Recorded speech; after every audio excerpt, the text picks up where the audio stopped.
லயன்மேன் திரைப்படத்தோட திரை விமர்சனத்தை தான் இந்த வீடியோவில் நம்ம பார்க்க போகிறோம்.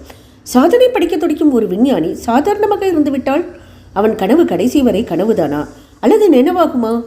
தூத்துக்குடி மாவட்டம் காயல் பட்டணத்தில் உள்ள உப்பள மின் மையத்தில் லைன்மேனாக இருக்கிறார் சார்லி. மின் பொறியியல் பட்டதாரியான அவரது மகன் ஜெகன் பாலாஜி இளம் விஞ்ஞானி. தனது கண்டுபிடிப்புகள் மூலம் மக்களுக்கு உதவ எண்ணுகிறார். மின் விளக்குகளை கண்ட்ரோல் செய்ய தானியங்கி கருவி ஒன்றை கண்டுபிடிப்பவர். அதற்கு அரசு அங்கீகாரம் கிடைக்க பகீரதன பிரயத்தனம் செய்கிறார். ஆனால் அவரது அத்தனை முயற்சியும் பனாலாக துவண்டு போகிறார். அவரது கண்டுபிடிப்புக்கு எதிராக சில சதி வேலைகள் நடக்க சதிகளை தகர்ந்து அவரால் தனது படைப்பை அரசு அங்கீகாரத்துடன் மக்களிடம் கொண்டு சேர்க்க முடிந்ததா என்பது எதிர்பார்ப்புக்குரிய கதைக்களம்.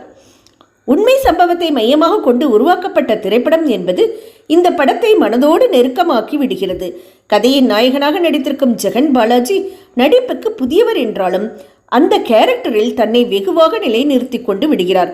சென்னை போய் முதலமைச்சரை பார்க்க அவர் மேற்கொள்ளும் முயற்சிகள் ஒரு கட்டத்தில் அவருக்கு குற்றவாளி முத்திரை குத்த அந்த பதட்டமும் பரிதவிப்பும் ஜெகன் கண்களில் வெளிப்படுவது தேர்ந்த நடிப்பின் அடையாளம். ஜெகன் பாலாஜியின் அப்பாவாக சார்லி, படத்தின் லைன்மேன் இவர்தான். ஊருக்கு நல்லவராக மகனின் திறமை திறந்து அவனை மிஞ்சும் பாசத்தந்தையாக படம் முழுக்க அவருடைய நடிப்பு ராஜ்யம் விரவி கிடக்கிறது.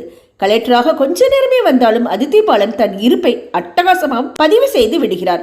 நாயகியாக வரும் சரண்யா ரவிச்சந்திரன் உப்பள தொழிலாளர்களின் வழியை எளிய காதலை மனதுக்குள் கடத்தி விடுகிறார். ஏழ்மையுடன் போராடும் ஒரு இளம் விஞ்ஞானியின் கனவு யதார்த்தமாக காட்சிப்படுத்தப்பட்டதில் இயக்கிய எம். உதயகுமார் பளிச்சென்று தெரிகிறார். மொத்தத்தில் லயன்மேன் உப்பளத்தில் கண்டெடுக்கப்பட்ட வைரம்.